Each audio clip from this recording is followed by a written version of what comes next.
ఎప్పుడైతే ముఖ్యమంత్రి గారికి రేవంత్ రెడ్డి గారికి ఎప్పుడైతే డ్యామేజ్ జరుగుతుందో, ఎప్పుడైతే వాళ్ళ స్కాములు బయటకు తీస్తుండ్రో, ఎప్పుడైతే వాళ్ళకు ప్రజలకు వాళ్ళు చేసిన స్కాములు, వాళ్ళకి చేసిన మోసాలు ఎప్పుడైతే వెళ్తాయో, బీఆర్ఎస్ నాయకులు ఎప్పుడైతే ప్రెస్ మీట్ పెట్టి వాళ్ళని బయటకు తీస్తున్నారో, అప్పుడు ప్రతిసారి వాళ్ళకి కొమ్ము గాయడానికి, వాళ్ళకు అడ్డం ఉండడానికి మీరు వస్తున్నారక్క, ప్రెస్ మీట్ పెడుతున్నారు. ఇది బాగలేదు.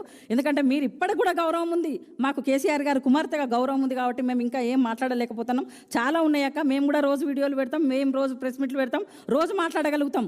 కాకపోతే ఓన్లీ కేసీఆర్ గారి కుమార్తెగా మీతో మేము పనిచేసినాం కాబట్టి, కలిసి పనిచేసినాం కాబట్టి కొంచెం గౌరవంగా ఇప్పటికి కూడా మేము కొన్నే మాట్లాడుతున్నాము. ఇప్పటికి కూడా మాట్లాడాలంటే చాలా ఉన్నాయి. కానీ ఇప్పటికైనా మీరు